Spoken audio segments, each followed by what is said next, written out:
Quick IAS compose your dream. Hello दोस्तों, quick IAS YouTube channel पे आपका स्वागत है। उत्तर प्रदेश पीसीएस 2025 का जो मेंस है, टाइम बहुत कम बचा हुआ है और उसके लिए याद रखिएगा उत्तर प्रदेश स्पेशल का जो मेंस का पेपर है 5 और 6 हम बिल्कुल कराएंगे, बिल्कुल टॉपिक वाइज कराएंगे, जिसमें हम माइंड मैपिंग का यूज करेंगे, डायग्राम का, और मैपिंग के आधार पर ही सारे क्वेश्चन मैं कराऊंगा।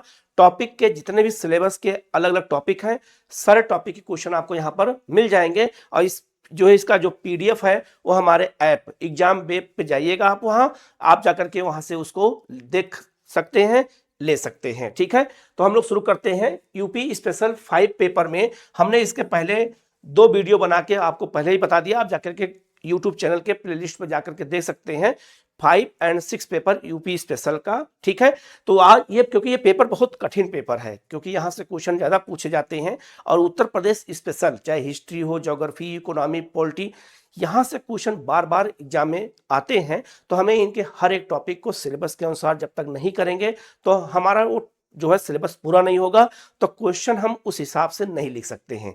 इसीलिए हमारा उद्देश्य है कि आपको टॉपिक वाइज सारे क्वेश्चन बताए जाएं। तो आप लोग चैनल को जो है सब्सक्राइब कर लीजिएगा, बेल आइकन को प्रेस कर लीजिएगा, जिससे आपको इस तरह की क्लास लगातार मिलती रहे। ठीक है, हम लोग शुरू करते हैं। हम उसी क्वेश्चन की श्रृंखला में, ये आप याद रखिएगा, जो ये क्वेश्चन है ये आपका हिस्ट्री का क्वेश्चन है। उत्तर प्रदेश स्पेशल जो इतिहास है, हिस्ट्री है, ये उसके क्वेश्चन है। अगला क्वेश्चन आपका जो है उसी श्रृंखला में आगे बढ़ते हैं। लिखा है जौनपुर की कला और संस्कृति को बताते हुए जौनपुर के स्थापत्य का वर्णन करें। आपको पता होगा कि मध्यकाल में जौनपुर सबसे महत्वपूर्ण एक नगर था, जो है गोमती नदी के किनारे स्थित है। जौना खां मोहम्मद बिन तुगलक के नाम पर जो है फिरोज शाह तुगलक ने इसको बसाया था। बाद में यहाँ पे सकीबन के शाखाओं का राज था, इसीलिए जौनपुर का काफी महत्व है। तो जौनपुर की कला संस्कृति ये क्वेश्चन आपका यूपी स्पेशल इतिहास में पूछा जा सकता है। इसके अलावा जौनपुर के स्थापत्य कला अर्थात वास्तुकला के बारे में भी आपसे क्वेश्चन पूछा जा सकता है, तो इसलिए हमें इसको अच्छे से देखने की जरूरत है। तो जब कोई भी क्वेश्चन हम देखेंगे तो उसके हम पहले उत्तर प्रारूप को बताता हूं मैं। तो उत्तर प्रारूप को बताने का मतलब यह हो जाता है कि क्वेश्चन कैसे लिखना है, किस फॉर्मेट में लिखना है। ठीक है, मैप का इस्तेमाल करना है, डायग्राम का इस्तेमाल करना है, जिससे क्वेश्चन बहुत अच्छे से और अट्रैक्टिव क्वेश्चन आपका बन सके, आप उत्तर लिख सकें। ठीक है, बढ़ते हैं आगे हम लोग। अब देख सकते हैं यहाँ पर, तो क्वेश्चन का प्रारूप क्या होगा। सबसे पहले हम उत्तर के प्रारूप पे चर्चा करेंगे। तो अब देख सकते हैं उत्तर का प्रारूप पे हम देखेंगे तो सबसे पहले यहाँ लिखा है जौनपुर की स्थापत्य कला। तो पहले हम भूमिका बताएंगे। तो जौनपुर की जो स्थापना किसने किया है, किसके नाम पे किया गया और कहाँ पर उसकी लोकेशन है, ये भूमिका में हम बता देंगे। और ये आपका मध्यकाल का एक महत्वपूर्ण शिक्षा का केंद्र रहा है, इसे पूर्व का सिराज कहा जाता है। और याद रखिएगा ये आपका जो है सल्तनत काल और मुगल काल का महत्वपूर्ण एक नगर था। ठीक है, फिर हम बताएंगे प्रमुख संगीत कौन कौन से जौनपुर में, क्योंकि कला संस्कृति के बारे में भी क्वेश्चन पूछा गया है। इसके बाद स्थापत्य कला, जौनपुर में कौन कौन सी स्थापत्य कला है और स्थापत्य कला की क्या विशेषताएं हैं, और बाद में हम क्या लिख देंगे, निष्कर्ष लिखेंगे। तो ये क्वेश्चन 150 वर्ड में और 200 वर्ड में आ सकता है, तो आप इसको अच्छे से देख लीजिएगा। आप हम आगे बढ़ते हैं। अब आप देख सकते हैं कि क्वेश्चन कैसे लिखना है। तो सबसे पहले आपका है भूमिका। भूमिका में मैंने क्या लिखा है, आप देख सकते हैं, लिखा है तुगलक काल के अंतिम समय में सन 1394 में ख्वाजा जहां द्वारा स्वतंत्र जो है सरको वंश की जो है स्थापना जौनपुर में की गई थी। तो मोहम्मद बिन तुगलक के समय ही चाहे दक्षिण भारत हो और चाहे उत्तर भारत हो, कई राजवंश की स्थापना की गई थी। ठीक है, आगे लिखा है उन जो है मलिक उस सर्व की उपाधि भी धारण की थी। जौनपुर में अटाला मस्जिद, याद रखना जौनपुर में अटाला मस्जिद बहुत फेमस है। अटाला मस्जिद से क्वेश्चन कई बार एग्जाम में पीटी में आया भी है। तो जौनपुर में अटाला मस्जिद, जामा मस्जिद, लाल दरवाजा आदि प्रमुख स्थापत्य कला के उत्कृष्ट नमूने आज जौनपुर में हैं, जो जौनपुर की कला संस्कृति को बताते हैं। ठीक है, आगे बढ़ते हैं हम लोग। अगला आपका देख सकते हैं, आगे लिखा है कला और संस्कृति। पहले हम जौनपुर की कला संस्कृति के अगर बारे में बात करते हैं, इसके जो है आर्ट एंड कल्चर के बारे में बात करते हैं। तो लिखा है जौनपुर में मदरसों का निर्माण और वहाँ की संगीत जो है याद रखना और नृत्य की उत्कृष्टता से ही इसे पूर्व का सिराज कहा जाने लगा था। तो जौनपुर का जो नृत्य कला संगीत थी, आपका जो है संगीत कला थी, और वहाँ का जो मदरसे का निर्माण किया गया था, क्योंकि जौनपुर एक शिक्षा का केंद्र भी रहा है मध्यकाल में, ठीक है। तो इसीलिए उसे पूर्व का सिराज कहा जाता था। जो आ जाता है चौरसिया लोक नृत्य और बिहार जो है बिरहा के लिए भी जौनपुर को प्रसिद्धि प्राप्त है। यहाँ की सांस्कृतिक उत्कृष्टता को बताता है। इसी संदर्भ में जो है आपका नेटवरी लोक नृत्य का विकास यहाँ की संस्कृति में सांप्रदायिक सौहार्द पर बल देता है। तो याद रखना, आपका लोक नृत्य चौरसिया, आपका बिरहा और आपका जो है नटवरी लोक नृत्य, ये भी जौनपुर में किया जाता है। तो ये आपका आर्ट एंड कल्चर में आप उदाहरण ये दे करके आंसर में लिखेंगे। फिर आगे क्वेश्चन उसी में आगे, क्योंकि 150 वर्ड में लिख रहा है तो हमें बहुत डिटेल में नहीं जाना है। अब आप देख सकते हैं आगे लिखा है प्रमुख स्थापत्य कला। कौन कौन सी स्थापत्य है जो जौनपुर के विकास, जो आपका कला और संस्कृति, वहां के गौरव के बारे में बात करती है। तो याद रखना, लिखा है नंबर 1। अब आप जितने भी आंसर लिखेंगे सारे आंसर आप क्या लिखेंगे, बिल्कुल पॉइंट में लिखेंगे। तो पहला पॉइंट क्या कह रहा है, अटाला मस्जिद इब्राहिम सर्की द्वारा निर्मित, जिसमें 3 तोरण द्वार बनाए गए हैं। तोरण द्वार बने हैं ऐसे, और अलग अलग गेट बनाया गया है, ठीक है। दूसरा, जामा मस्जिद, इसका निर्माण हुसैन शाह द्वारा कराया गया था, और याद रखना इसमें गुंबद, भव्य गुंबद बनाया गया है। ये आपका जो है कहां पर है, तो आपका ये जौनपुर में है। शाही किला, ये भी जौनपुर में है, बिल्कुल आप देखेंगे तो गोमती नदी के किनारे ही है। तो शाही किला या तुगलक, याद रखना यह तुगलक कालीन स्थापत्य है, जिसका निर्माण फिरोज शाह तुगलक द्वारा करवाया गया था। इसका निर्माण किसके द्वारा कराया गया था, तो फिरोज शाह तुगलक द्वारा कराया गया था, ठीक है। इसके बाद याद रखिएगा, यहीं पर लाल दरवाजा, ये भी बहुत महत्वपूर्ण है। लाल दरवाजा मस्जिद, इसका निर्माण सुल्तान महमूद शाह द्वारा कराया गया था। तो लाल दरवाजा भी यहीं पर है, जामा मस्जिद भी यहीं है, अटाला मस्जिद यहीं है। ये जौनपुर की स्थापत्य कला को बताया गया है, ठीक है। इसके बाद आगे बढ़ते हैं, तो यहीं पर याद रखिएगा, यहीं पर बेगम बीबी राजी द्वारा करवाया गया एक जो है जहां पर लाल पत्थर के दरवाजे और यहाँ मदरसा भी है। तो जो याद रखना, जो दरवाजा यहाँ पर नाम दिया गया है, ये किसके द्वारा, तो बेगम बीबी राजी द्वारा इसको बनवाया गया था, ठीक है। फिर शाही पुल बनवाया गया था, यह अकबर के समय बनवाया गया था। अकबर का एक सेनापति था जिसने बिहार और बंगाल की विजय की थी, उसका नाम था मुनीम खान।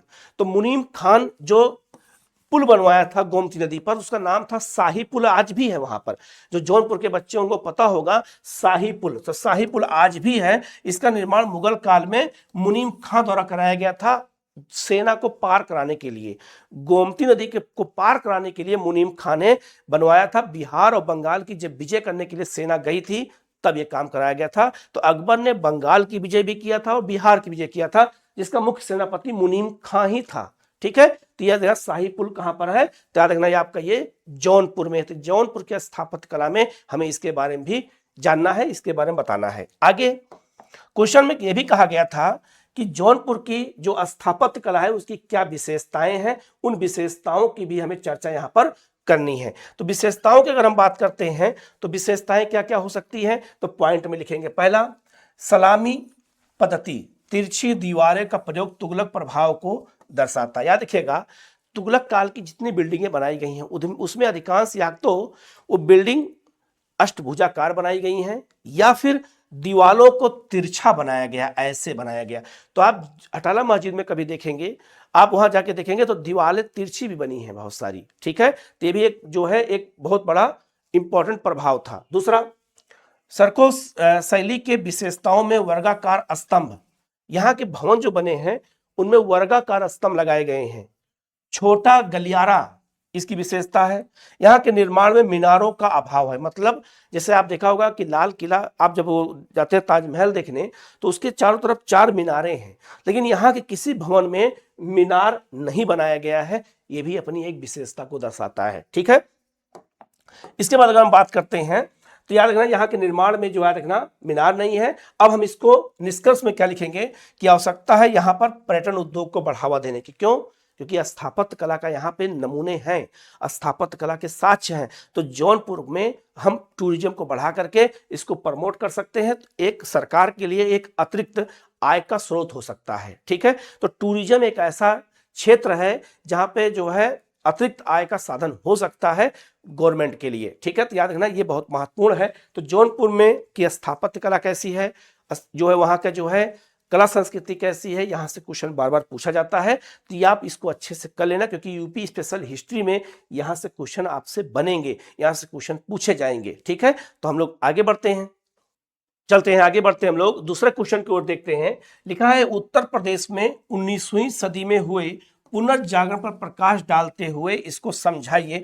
तो उत्तर प्रदेश में पुनर्जागरण जो हुआ था, अर्थात मध्यकालीन अंधकार से विचारधारा के आधार पर हम आधुनिक की ओर आए, आधुनिकता को हमने अपनाया, कई बुराइयों को हमने जो है निगलेक्ट कर दिया, कई अच्छाइयों को अपनाया। तो उन बुराइयों को अलग करके अच्छाइयों को लाने में कई संस्थाओं ने महत्वपूर्ण योगदान दिया है। जैसे आपने, अगर हम पूरा जब इतिहास पढ़ते हैं, सुना होगा कि ब्रह्म समाज, आर्य समाज, ठीक है, ये सब क्या थे, प्रार्थना समाज, ये सब क्या थे, ये सब जो है पुनर्जागरण के एक अलग अलग संस्थान थे जो पुनर्जागरण को लाने में योगदान दिया। और पुनर्जागरण का पिता किसको कहते हैं, राजा राम मोहन राय को कहते हैं, क्योंकि उन्होंने शुरुआत किया। ठीक है, तो इसीलिए उत्तर प्रदेश जब हम स्पेशल पढ़ते हैं तो उत्तर प्रदेश में भी पुनर्जागरण के लिए कौन कौन सी संस्थाएं थीं, उन्होंने कैसे काम किया है, यहां से क्वेश्चन आपसे पूछा जाएगा। तो हम इसको अच्छे से देख लेते हैं, यहां से अगर क्वेश्चन आए तो गलत ना होने पाए। तो उत्तर का प्रारूप कैसे होगा, तो लिखा है, आप देख सकते हैं, लिखा है उत्तर प्रदेश का पुनर्जागरण। पहले हम भूमिका बताएंगे, फिर उसका स्वरूप कैसे था ये बताएंगे, और फिर हम निष्कर्ष के आधार पर हम इस क्वेश्चन को कंप्लीट करेंगे। ठीक है, अब यहां हम चलते हैं और सबसे पहले देखते हैं कि उत्तर प्रदेश का पुनर्जागरण में क्या योगदान रहा है, कैसे यहाँ पे काम हुआ है। तो आप देख सकते हैं, लिखा हुआ है कि 19वीं सदी को भारत में धार्मिक और सामाजिक पुनर्जागरण की सदी माना गया है, जिसका प्रत्यक्ष और अप्रत्यक्ष प्रभाव उत्तर प्रदेश पर भी पड़ा है। तो धार्मिक और सामाजिक जो पुनर्जागरण हुआ है, क्योंकि याद है ना, समाज में हमारा जो ये देश था मध्यकाल में, या तो सामाजिक क्षेत्र में बुराइयां थीं या धार्मिक क्षेत्र में बुराइयां थीं। और हम, चाहे हम हो, चाहे आप हो, चाहे आपका पूरा समाज हो, धर्म और सामाजिक रीति रिवाज से ही चलता है। धर्म और समाज को हम अलग नहीं कर सकते हैं। तो बहुत सारी बुराइयां धर्म में थी, बहुत सारी बुराइयां हमारे समाज में थी। उन्हीं बुराइयां जो पहले प्रथा कहलाती थी, उन्हीं प्रथाओं को बुराई में बदल दिया गया। ठीक है, और उनको दूर करने का प्रयास किया गया, अर्थात लोगों को जगाने का प्रयास किया गया, जिसको नाम दिया गया इतिहास में पुनर्जागरण नाम दिया गया। तो विश्व इतिहास में भी पुनर्जागरण पढ़ते हैं, भारत में पढ़ते हैं, तो उत्तर प्रदेश में भी क्वेश्चन पूछा जा सकता है, क्योंकि यहां भी संस्थाओं का प्रत्यक्ष और अप्रत्यक्ष प्रभाव हमें देखने को मिलता है। ठीक है, आगे बढ़ते हैं, यहां लिखा है कारण। पहले हम कारण जानेंगे कि उत्तर प्रदेश में पुनर्जागरण उत्पन्न होने के क्या कारण हैं। तो हम कारण बताएंगे, पाश्चात्य शिक्षा, अर्थात जब हमारे यहाँ अंग्रेजी शिक्षा आई, और अंग्रेजी शिक्षा आने की वजह से बहुत सारी किताबों का अनुवाद किया गया, बहुत सारे विचारधाराएं पश्चिमी यूरोप से आई हमारे देश में। जब हमने तुलना किया उनकी, तो पता चला कि हमारे देश में जो सती प्रथा जैसी जो प्रथा थी, वो अर्थात प्रथा ना होकर के एक बुराई थी, अर्थात वो एक हत्या थी। ठीक है, इसीलिए उसको दूर करने का प्रयास करने में पाश्चात्य शिक्षा का एक बहुत बड़ा प्रभाव था। दूसरा, परंपराओं को तर्क की कसौटी पर कसना प्रारंभ किया गया, अर्थात जब कोई कुछ कहता था कि ये कैसे होगा, तो तुरंत तर्क होता था कि ये कैसे हो सकता है। जैसे कई लोगों ने कहा कि मूर्ति पूजा में कई लोगों ने प्रश्न उठाया कि पत्थर की पूजा कैसे की जा सकती है। तो जहां पे तर्क होता है वहां आस्था कमजोर पड़ जाती है। इसीलिए अब लोगों ने, जब किसी को कुछ कहा जाता था करने के लिए, तो लोग तर्क करते थे, क्यों ऐसा करें, हम क्या करें। तो तर्क होने की वजह से लोगों में तार्किकता की भावना का विकास हुआ। इसके अलावा बाह्य आडंबरों के खिलाफ जागरूकता। हमारे देश में बहुत सारे बाह्य आडंबर थे, लोग भूत प्रेत इस सब चीजों में विश्वास करते थे। तो ये भी एक तरह से आडंबर है, लोगों को जो है उसी में फंसे होते थे, उसी में जो है क्या कहते हैं, इलाज नहीं कराते थे उचित तरीके से, तो बीमार पड़ के मर जाते थे। तो लोगों को लगता था कि उनको भूत पकड़ लिया है। इसी आधार पे ये आडंबर थे दुनिया भर के, ये आडंबरों को जो है दूर करना था। इसीलिए ये पुनर्जागरण लाना बहुत जरूरी था। इसीलिए जो है लोग खिलाफ हुए उसके, का बाहरी आडंबरों के और दिखावा के, जो धार्मिक दिखावा था, सामाजिक दिखावा था, उसको दूर करने के लिए लोग जागरूक हुए। ठीक है, इसके अलावा बात करते हैं, अब देखिएगा, तो उत्तर प्रदेश का हम एक मैप बनाएंगे यहां पर। ठीक है, अब उत्तर प्रदेश का मैप बना करके हम दिखा सकते हैं कि उत्तर प्रदेश में पुनर्जागरण आंदोलन में किन लोगों ने अपना योगदान दिया, किन संस्थाओं ने अपना योगदान दिया।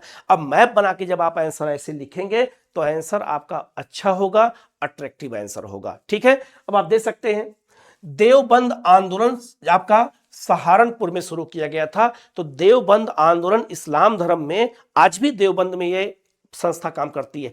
तो सहारनपुर के देवबंद में देवबंद आंदोलन चलाया गया था, अलीगढ़ आंदोलन के खिलाफ चलाया गया था। क्यों? क्योंकि अलीगढ़ आंदोलन सर सैयद अहमद खां चलाया था और उन्होंने कहा था कि इस्लाम धर्म के लोगों को पाश्चात्य शिक्षा से जोड़ा जाए, उन्हें अंग्रेजी पढ़ने के लिए प्रेरित किया जाए। तब देवबंद आंदोलन का कहना था कि नहीं, हमें कुरान और आपका जो इस्लाम धर्म से जुड़े कल्चर है हमें वहीं तक सीमित रहना चाहिए। तो लोगों ने अपने अपने क्षेत्र में काम किया, अपने अपने क्षेत्र में लोगों ने अपने अपने लोगों को जागरूक किया। इसीलिए देवबंद और अलीगढ़ आंदोलन भी पुनर्जागरण के लिए एक महत्वपूर्ण केंद्र थे। ठीक है, तो आप मैप में अलीगढ़ को दिखा देंगे और यहां पर देवबंद सहारनपुर को दिखा देंगे। अब आपका आंसर और अट्रैक्टिव बन जाएगा। ठीक है, इसके अलावा आप देख सकते हैं आगरा में राधा स्वामी मत की स्थापना की गई थी। इसका भी काम क्या था? लोगों को जागरूक करना, विधवाओं के लिए काम करना। ठीक है, इसके अलावा वहाबी आंदोलन रायबरेली में था। इसका भी उद्देश्य था इस्लाम धर्म में जो है बुराइयों को दूर करना। ठीक है, और हिंदू कॉलेज की स्थापना बनारस में की गई थी। इसका भी उद्देश्य था राष्ट्रवाद को बढ़ावा देना, राष्ट्रीय चेतना को बढ़ावा देना, नवयुवकों को जोड़ना। ठीक है, यह उसका उद्देश्य था। ठीक है, अब आगे बढ़ते हैं हम लोग। अब आगे लिखा है कि उत्तर प्रदेश में पुनर्जागरण का स्वरूप कैसा था। ठीक है, उसका फेस कैसा था, स्वरूप कैसा था। तो लिखा है साइंटिफिक सोसाइटी की स्थापना। लिखा है सर सैयद अहमद खान ने मुस्लिम समाज में व्याप्त बुराइयों को दूर करने के लिए जो है क्या चलाया था कि जो है 1864 में जो है साइंटिफिक सोसाइटी की स्थापना की थी। इस्लाम धर्म के लोगों से कहा गया था, खास करके जो बुराइयां थी, जो मजारों पे लोग जाते थे, जो मौलवियों के साथ जो है उनका जो है एक अंधविश्वास था, उसको दूर करने के लिए जो है सर सैयद अहमद खान ने साइंटिफिक सोसाइटी की स्थापना अलीगढ़ में की थी, मुस्लिम समाज की बुराइयों को दूर करने के लिए। ठीक है, तो अलग अलग धर्मों ने अपने अपने क्षेत्र में अपने अपने लोगों को जो है बुराइयों से दूर करने के लिए ये सब काम किया था। इसके अलावा देवबंद आंदोलन चलाया गया था। देवबंद आंदोलन का काम क्या था? तो लिखा क्या है 1866-67। ये क्वेश्चन एक बार यूपीपीसीएस में आया भी है कि जो है देवबंद आंदोलन कब शुरू किया गया था। तो आप देखेंगे जाके प्रीवियस ईयर पेपर में, तो लिखा है जो है 1867। आगे है मुस्लिम समाज को पारंपरिक रूप से जागरूक और नैतिकतापूर्ण समृद्ध बनाना था, अर्थात उन्हें अपनी परंपराओं से जोड़ के रखना था, उन्हें पश्चात शिक्षा से दूर रखना था। ये देवबंद आंदोलन कहता था। ठीक है, इसके बाद आगे बढ़ते हैं। अगला है आपका है वहाबी आंदोलन। ये रायबरेली के क्षेत्र में था। तो याद रखना इस आंदोलन का प्रभाव उत्तर प्रदेश में 1930 से 1960 तक था। इसकी स्थापना सैयद अहमद रायबरेली द्वारा की गई थी। रायबरेली इनको कहते थे, रायबरेली के रहने वाले थे। तो याद रखिएगा वहाबी आंदोलन का उद्देश्य जो था, और यार सबसे संगठित अगर कोई भारत में आंदोलन था तो वह वहाबी आंदोलन ही था। ये बहुत महत्वपूर्ण है। तो इसका उद्देश्य था इस्लामीकरण करना। ये भी एक जो है एक बहुत बड़ा फैक्ट है इसके साथ। इसके अलावा अगर बात करते हैं आगे देख सकते हैं, तो राधा स्वामी मत का क्या उद्देश्य था? तो 1861 में शिवदयाल साहब, ये क्वेश्चन भी पीटी में आ चुका है, तो शिवदयाल साहब द्वारा आगरा में स्थापना की गई थी। एनी बेसेंट द्वारा 1898 में बनारस में हिंदू कॉलेज की स्थापना की गई थी। तो इस प्रकार उत्तर प्रदेश में पुनर्जागरण के लिए अलग अलग धर्मों के द्वारा अपने धार्मिक जो है लोगों को जागरूक करने के लिए ये आंदोलन चलाया गया था। तो उत्तर प्रदेश में पुनर्जागरण की क्या रूपरेखा हो सकती है, ये क्वेश्चन आपसे एग्जाम में पूछा जा सकता है। ठीक है, तो आप इसको अच्छे से देख लेंगे, इसी आधार पे आप क्वेश्चन लिखना होगा। तो आप जब तक फॉर्मेट के आधार पे काम नहीं करेंगे, डायग्राम के आधार पे काम नहीं करेंगे, तब तक आपके क्वेश्चन प्रभावशाली नहीं बन सकते हैं। ठीक है, आगे बढ़ते हैं हम लोग। अगला क्वेश्चन है आपका भारतीय स्वतंत्रता संग्राम में उत्तर प्रदेश के योगदान का मूल्यांकन कीजिए। बहुत महत्वपूर्ण क्वेश्चन है। तो उत्तर प्रदेश स्वतंत्रता आंदोलन में उत्तर प्रदेश का क्या योगदान है, इस पे हमें गौर करना होगा। तो स्वतंत्रता आंदोलन संग्राम में उत्तर प्रदेश के योगदान को देखने के लिए हमें क्या करना पड़ेगा? सबसे पहले हमें उत्तर के प्रारूप पे चलना होगा। तो उत्तर का प्रारूप कैसा होना चाहिए, ये बहुत मायने रखता है। ठीक है, तो पहला क्या करेंगे, भूमिका लिखेंगे कि स्वतंत्रता संग्राम में उत्तर प्रदेश की क्या भूमिका रही है।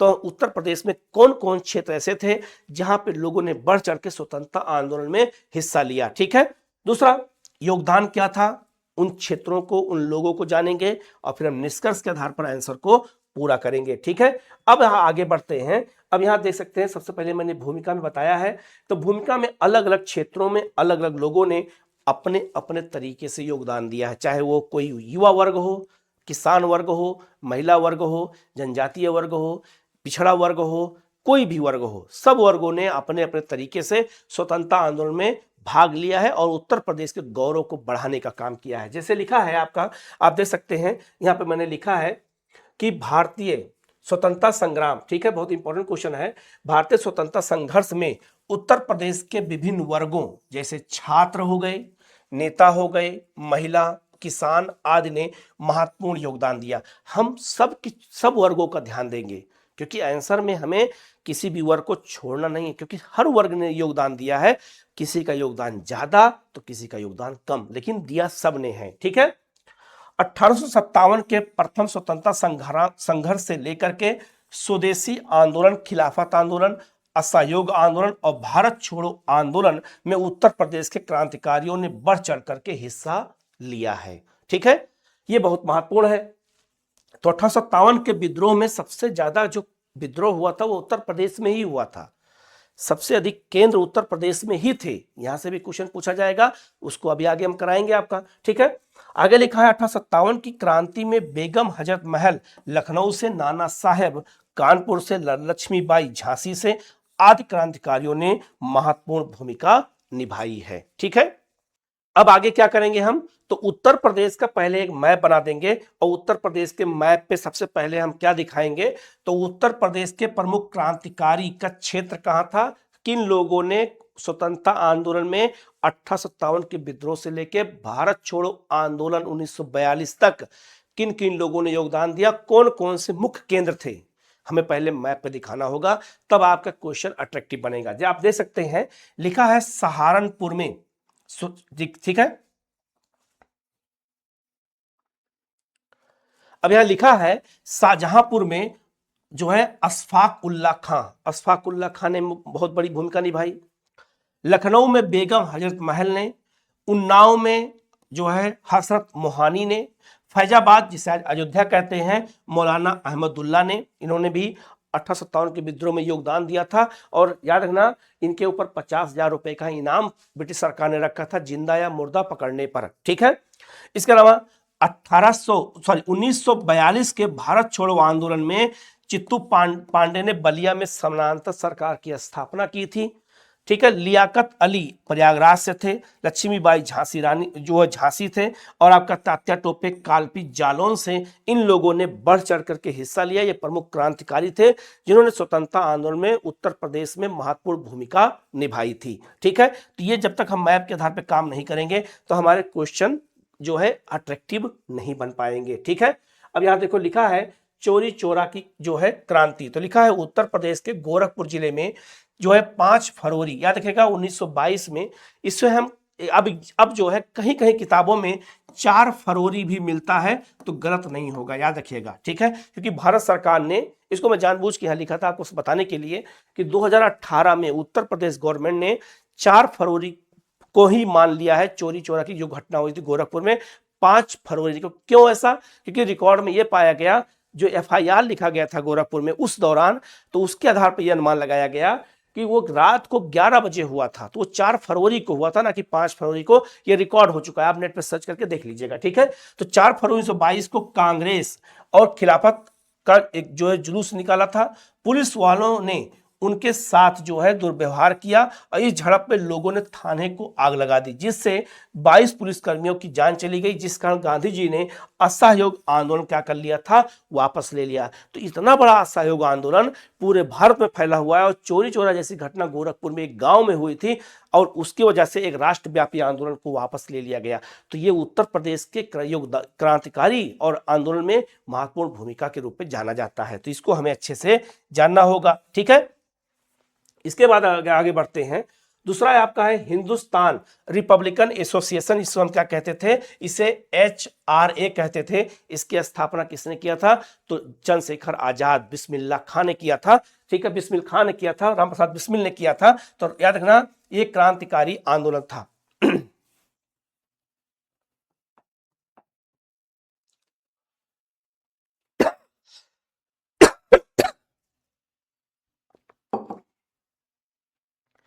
दूसरा आपका उत्तर प्रदेश में कौन सा है, तो हिंदुस्तान रिपब्लिकन एसोसिएशन, इसे हम शॉर्ट फॉर्म में कहते थे HRA। इसकी स्थापना याद रखना, यह एक क्रांतिकारी पार्टी थी। इसका गठन 1924 में कानपुर में हुआ था और इसके प्रमुख नेता थे चंद्रशेखर आजाद, राम प्रसाद बिस्मिल और याद रखना अशफाक उल्लाह खां। ठीक है, इन लोगों ने मिलकर किया था और इन्हीं लोगों ने मिलकर के काकोरी में ट्रेन को लूटा था। ठीक है, तो जो काकोरी एक्शन हुआ था वो HRA के द्वारा किया गया था। ठीक है, उस समय जो है भगत सिंह इसमें शामिल नहीं थे। भगत सिंह शामिल जब हुए थे जब फिरोज शाह कोटला में जो है रिपब्लिकन एसोसिएशन के स्थान पर जो सोशलिस्ट रिपब्लिकन एसोसिएशन बनाया गया था, जिसकी चर्चा आगे हम करेंगे। अभी उसका मुख्यालय आगरा में बनाया गया था। ठीक है, तो याद रखना वर्ष 1928 में भगत सिंह से जुड़ने पर इसका नाम हिंदुस्तान सोशलिस्ट रिपब्लिक एसोसिएशन कर दिया गया। शॉर्ट फॉर्म में से HSRA नाम दिया गया था। ठीक है, तो यह भी उत्तर प्रदेश के स्वतंत्रता आंदोलन में महत्वपूर्ण भूमिका निभाया था। ठीक है, आगे बढ़ते हैं।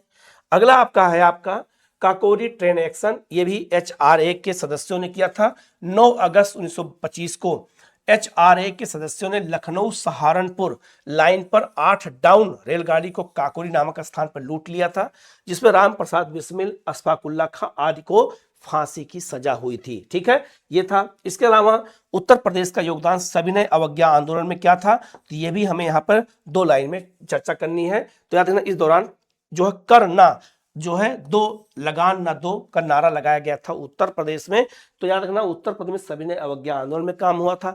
इसके अलावा भारत छोड़ो आंदोलन में 1942 में बलिया के नगर में हड़तालें की गई और इसमें जो है लगभग 15,000 लोगों ने जुलूस निकाला था और चित्तू पांडे ने 1942 में यहीं पर समानांतर सरकार की क्या की थी, स्थापना की थी, जो याद रखिएगा अपने आप में बहुत महत्वपूर्ण है। ठीक है, इसके अलावा कांग्रेस के स्थानीय नेता ने यहाँ पे मैंने बता दिया, इन्होंने अस्थायी सरकार की स्थापना की थी और बाद में जो है बलिया को पुनः सेना के द्वारा आजाद कराया गया था। इसके अलावा हम बात करते हैं तो उस समय भारतीय स्वतंत्रता संग्राम में युवाओं की भागीदारी सबसे ज्यादा थी, महिलाओं की भागीदारी सबसे ज्यादा थी उत्तर प्रदेश में। ठीक है, तो इस तरह से हमें आंसर जब लिखेंगे तो हमारा आंसर प्रभावशाली बनता है। ठीक है, अगला क्वेश्चन बहुत महत्वपूर्ण है। लिखा है कि उत्तर प्रदेश में पत्रकारिता का विकास स्वतंत्रता आंदोलन के दौरान किस तरह हुआ था, वर्णन करना है। इसका मतलब यह हो गया कि भारत की आजादी में, पहले हम भारत की बात कर लें, भारत की आजादी में पत्रकारिता का बड़ा महत्व रहा है।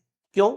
क्योंकि पत्रकारिता जो होती थी, जो समाचार पत्र छपते थे वो अलग अलग भाषाओं में छपते थे और नेता लोग, बड़े बड़े जो नेता थे स्वतंत्रता आंदोलन में जो जुड़े लोग थे, वो समाचार पत्रों पत्रिकाओं के माध्यम से ही अपनी बात जनता तक पहुंचाते थे।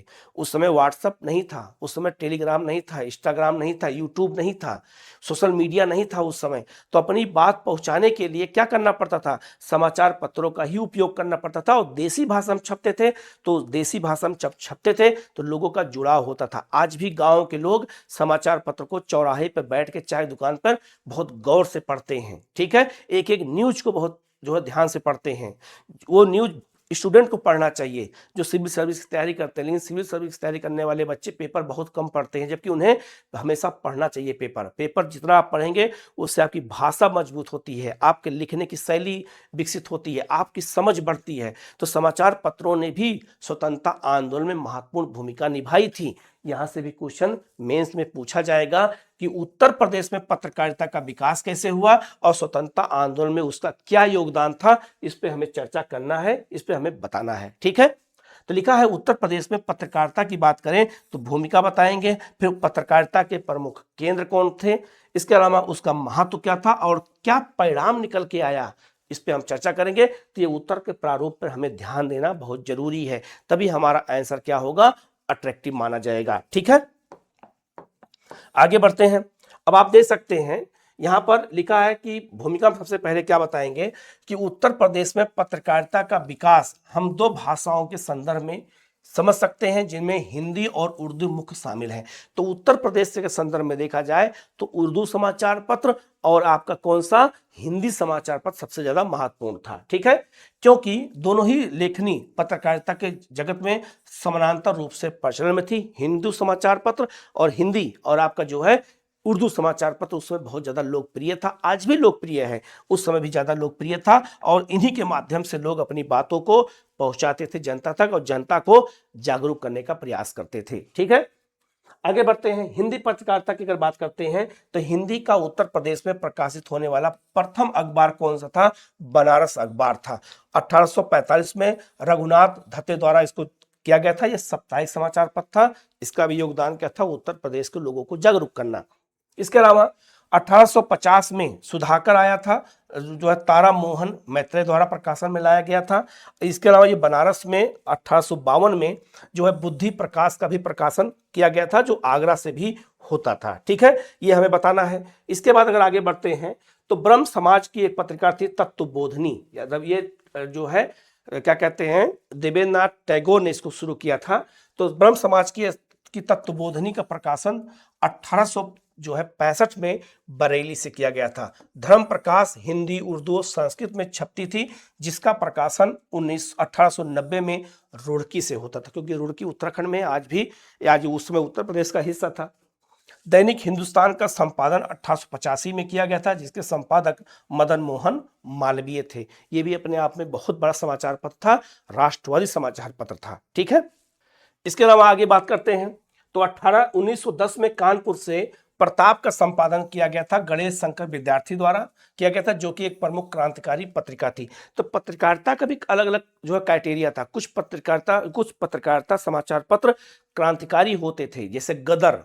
ठीक है, कुछ जो है राष्ट्रवादी होते थे, कुछ जो है सामाजिक होते थे, कुछ किसान पर फोकस करते थे, उनका भी अलग अलग विषय होता था। ठीक है, आगे बढ़ते हैं। अब हम बात करेंगे और हम समाचार पत्रों की बात करते हैं तो लोकमत और नवयुग पत्रिकाएं असहयोग आंदोलन के दौरान गांधी जी के जो है प्रचार हेतु निकाले गए थे। हंस का प्रकाशन प्रेमचंद द्वारा किया गया था, जो कि स्वाधीनता के उद्देश्य से प्रेरित था। तो कुछ हिंदी समाचार पत्र कौन कौन से हैं, हमें एग्जाम में उसको उदाहरण के साथ लिखना पड़ेगा कि वो कहाँ से छपते थे, किसके द्वारा छापे जाते थे, ये बताना पड़ेगा, क्योंकि केंद्र पूछा गया है ना, तो हमें उनके बारे में बताना होगा। ठीक है, इसके बाद क्या करेंगे, हम वहीं उत्तर प्रदेश का एक मैप बना देंगे और कुछ समाचार पत्रों के जो प्रकाशन के स्थान को, केंद्र को हम मैप के माध्यम से दिखा देंगे। ठीक है, फिर आते हैं उर्दू पत्रकारिता। अब उर्दू पत्रकारिता की अगर बात करते हैं तो उत्तर प्रदेश में उर्दू का पहला अखबार प्रोफेसर जो आपका जो है सिनफेक द्वारा जो है क्या शुरू किया गया था, सदरुल अखबार का प्रकाशन आगरा से किया गया था 1848 में। फिर राजा शिव प्रसाद जो आपका सितारे हिंद के द्वारा बनारस अखबार निकाला गया था, जो उर्दू मिश्रित हिंदी का अखबार था।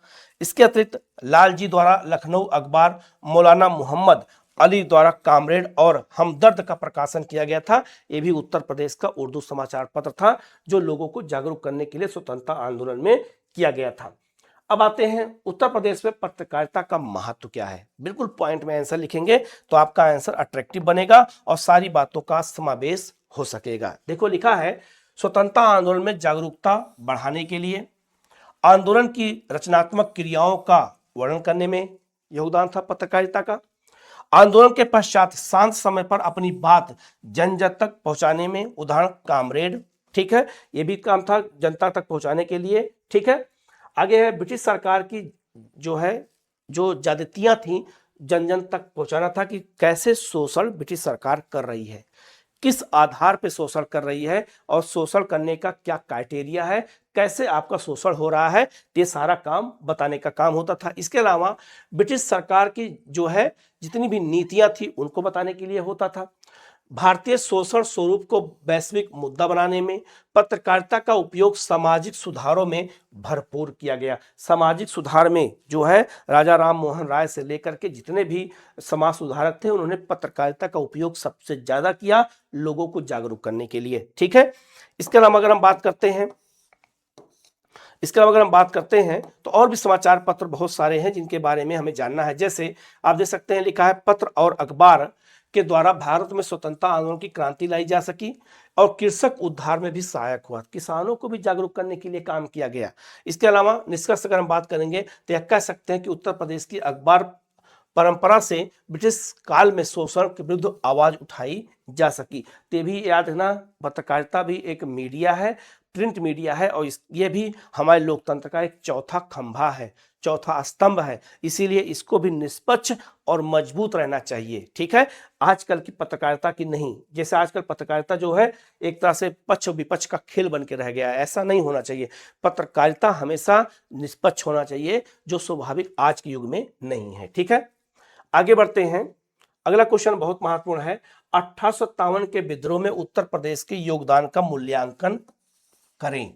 उत्तर प्रदेश का 1857 के विद्रोह में क्या योगदान रहा है, ये क्वेश्चन पूछा जा सकता है। ठीक है, तो लिखा है, पहले उत्तर के प्रारूप की बात करेंगे तो भूमिका बताएंगे, कौन कौन से क्रांतिकारी थे, उनके प्रमुख केंद्र कौन कौन से थे, और निष्कर्ष पे जाएंगे। निष्कर्ष में हम लिखेंगे कि उसमें क्या कर सकते थे। ठीक है, तो आपका आंसर पूरा हो जाएगा। तो आपको पता होगा कि 1857 विद्रोह की शुरुआत मेरठ से हुई थी, हमारे यूपी से हुई थी। तो लिखा है 1857 की क्रांति देश में प्रथम स्वाधीनता संघर्ष के रूप में हमारे सामने आई। इसकी शुरुआत 10 मई 1857 को मेरठ से हुई थी।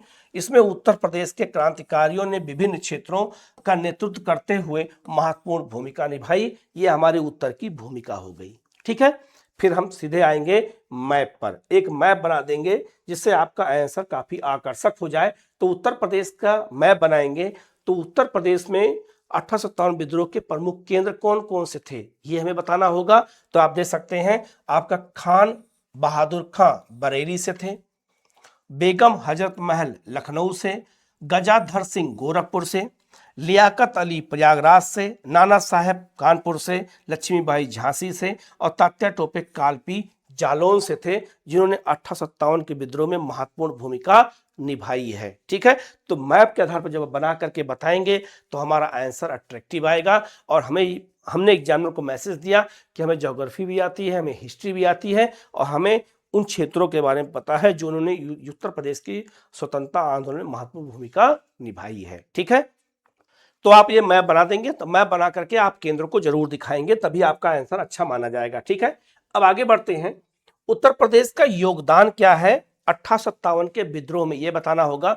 तो पॉइंट में लिखेंगे। पहला पॉइंट है बेगम हजरत महल, इन्होंने लखनऊ में विद्रोहियों का नेतृत्व किया था, अवध के क्षेत्र में किया था। ठीक है, इसके अलावा याद रखना खान बहादुर खां बरेली में 1857 के विद्रोह का नेतृत्व किया था, वहां पे जो है इन्होंने अपना जो है क्षेत्र बना लिया था। इसके अलावा अगर बात करते हैं तो लक्ष्मीबाई का जो केंद्र था वो ग्वालियर था और झांसी था। उन्होंने अंग्रेजों द्वारा झांसी का विलय अंग्रेजी साम्राज्य में कर लिया गया था, जिस कारण लक्ष्मीबाई ने अंग्रेजों के विरुद्ध विद्रोह का नेतृत्व किया था और इन्होंने जो है ग्वालियर से और झांसी से विद्रोह का नेतृत्व करके युद्ध लड़ा था। ठीक है, और अंत में जनरल हुरोज द्वारा इनको जो है मारा गया था युद्ध के मैदान में, वहीं पर शहीद हुई थी। तो ये बहुत महत्वपूर्ण है। ठीक है, इसके अलावा नाना साहब कानपुर में इन्होंने तात्या टोपे के साथ मिल करके जो है विद्रोह का नेतृत्व किया था, कड़ी चुनौतियां दिया था। तो तात्या टोपे जो है नाना साहब के साथ भी थे और इन्होंने बहुत सारा योगदान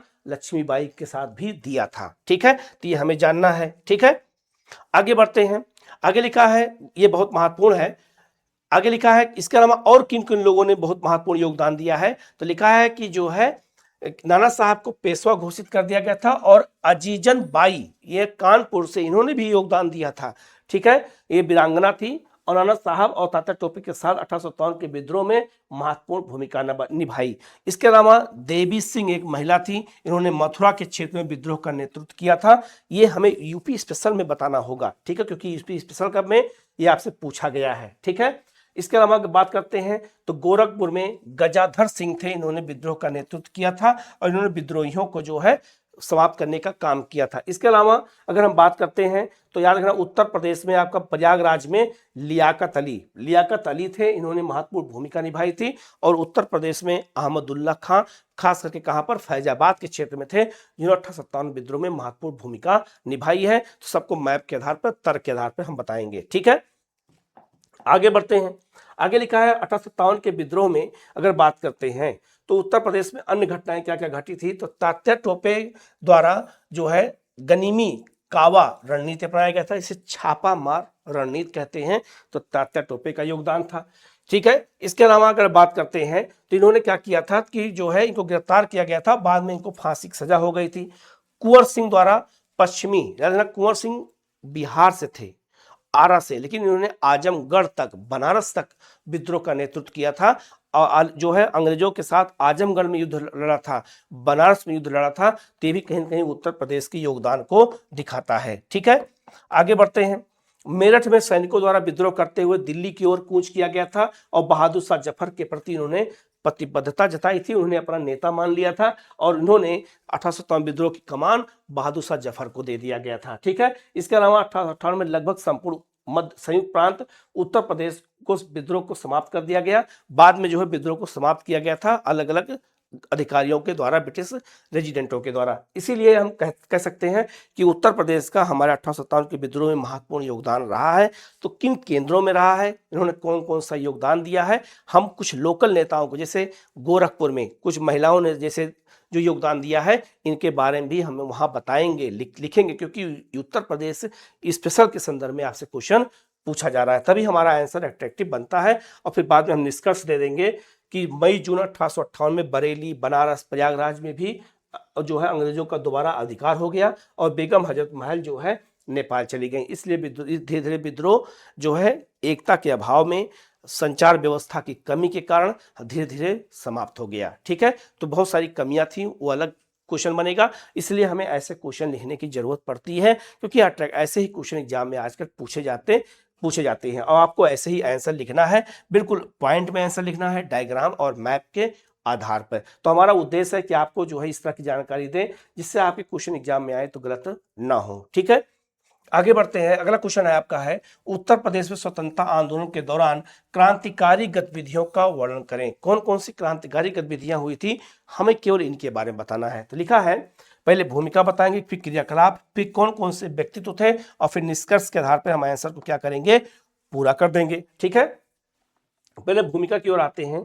संयुक्त प्रांत, याद रखना संयुक्त प्रांत किसको कहते थे, तो अवध एक अलग प्रांत था और आगरा एक अलग प्रांत था। ठीक है, आगरा एक अलग प्रांत था, तो लखनऊ और आगरा को मिला करके नाम दिया गया था संयुक्त प्रांत। बहुत सारे बच्चों को यही नहीं मालूम होता है। ठीक है, तो संयुक्त प्रांत आगरा अलग था, अवध अलग था, उसको जोड़ दिया गया था। ठीक है, तो लिखा है, संयुक्त प्रांत स्वतंत्रता आंदोलन के समय राजनीतिक प्रेरणा का एक प्रमुख केंद्र था, जहां धीरे धीरे साम्यवादी विचारधारा का प्रसार हो गया और यही असहयोग आंदोलन की असफलता से युवाओं को क्रांतिकारी गतिविधियों की ओर सहारा दे। याद रखिएगा, जब असहयोग आंदोलन असफल हो गया और गांधी ने चोरी चोरा घटना के बाद वापस ले लिया, तो बहुत सारे युवा दुखी हो गए, गांधी जी के प्रति नाराज हो गए, उनके प्रति गुस्सा था, तो उन्होंने क्रांतिकारी गतिविधियों का सहारा लिया और कहा कि हमें देश आजाद कराना है, हमारा उद्देश्य देश की आजादी है, तरीका कोई भी हो, ये क्रांतिकारियों का कहना था। इन्होंने हिंसा का सहारा लेकर के देश को आजाद कराने में अपना योगदान दिया। ठीक है, आगे बढ़ते हैं।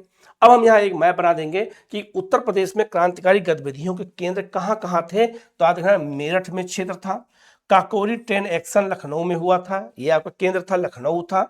HSRA का मुख्यालय आगरा में बनाया गया था, यह केंद्र था। HRA की स्थापना कानपुर में की गई थी, यह केंद्र था। बलिया में चित्तू पांडे ने समानांतर सरकार की स्थापना की थी। चोरी चोरा की घटना गोरखपुर में हुई थी, यह प्रमुख केंद्र था। इसके अलावा एका आंदोलन बहराइच और सीतापुर में हुआ था, यह क्रांतिकारी गतिविधियों के प्रमुख केंद्र थे। ठीक है, तब मैप के आधार पर इसको हम जब दिखाएंगे तो हमारा आंसर अट्रैक्टिव हो जाएगा। ठीक है, फिर आगे बढ़ते हैं। प्रमुख क्रांतिकारी गतिविधियां क्या क्या हुई थी, तो सचिन नाथ सन्याल, राम प्रसाद बिस्मिल और योगेश चंद्र चटर्जी द्वारा अक्टूबर 1924 में हिंदुस्तान रिपब्लिक एसोसिएशन नामक संस्था बनाई गई थी। 9 अगस्त 1925 को काकोरी में ट्रेन को लूटा गया था, जो सहारनपुर से लखनऊ की ओर ट्रेन आ रही थी। ठीक है, ये पहली घटना हो गई। इसके अलावा अगर बात करते हैं तो याद रखना, प्रमुख जो है इसमें कर्ता कौन थे, राम प्रसाद बिस्मिल, अशफाकुल्ला खां, राजेंद्र लाहिड़ी और रोशन सिंह को अलग अलग जिलों में फांसी दी गई थी। ठीक है, इसके अलावा शिव वर्मा, सुरेंद्र पटेल, विजय कुमार, जयदेव कुमार द्वारा जो है भगत सिंह के नेतृत्व में हिंदुस्तान सोशलिस्ट रिपब्लिक एसोसिएशन बनाया गया था और इसका मुख्यालय कहाँ था, आगरा में था। तो हमें यह भी जानकारी रखनी है, वहां पे हमें इसको तथ्य के रूप में आंसर में डालना पड़ेगा। ठीक है, आगे बढ़ते हैं। 21 फरवरी 1924 को MN राय द्वारा गुलाम हुसैन मुजफ्फर अहमद और डांगे द्वारा साम्यवादी व्यक्ति थे जिन्होंने के ऊपर कानपुर में स्वतंत्र जो है षड्यंत्र केस के तहत मुकदमा चलाया गया था। कानपुर में साम्यवादी भारतीय साम्यवादी पार्टी की स्थापना की गई थी। इन लोगों ने मिलकर के ये भी क्रांतिकारी संगठन था जो बाद में इन पर मुकदमा जो चलाया गया, मुकदमे का नाम ही था कानपुर षड्यंत्र केस था। ठीक है।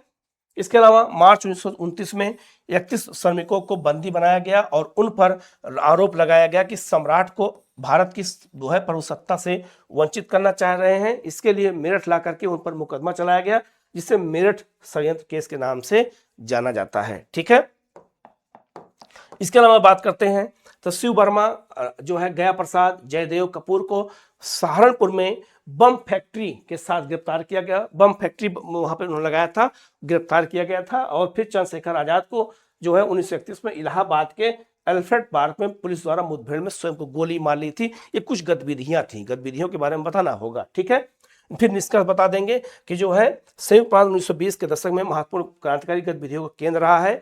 और जो है ये लोग आतंक के माध्यम से देश को आजाद करने का प्रयास कर रहे थे। एक जो है उनका उद्देश्य था, हमें देश को आजाद करना है। और जितने भी अंग्रेज थे उनको अपना दुश्मन वो मानते थे। ठीक है। उनके साथ किसी तरह का व्यवहार रखना नहीं चाहते थे। ठीक है। और लास्ट क्वेश्चन है, बहुत महत्वपूर्ण है कि 1857 की क्रांति में उत्तर प्रदेश की महिला क्रांतिकारियों ने क्या योगदान दिया है। अब 1857 के विद्रोह के योगदान का अलग क्वेश्चन बनेगा। 1857 के विद्रोह में उत्तर प्रदेश की किन महिलाओं ने योगदान दिया है और उनके केंद्र कहां थे, यह क्वेश्चन आपसे पूछा जाएगा। तो इसको हम क्या करेंगे, पहले भूमिका बताएंगे। 1857 की क्रांति में देश में प्रथम स्वाधीनता संघर्ष के रूप में सामने आया था। इसकी शुरुआत 10 मई 1857 को मेरठ से हुई थी।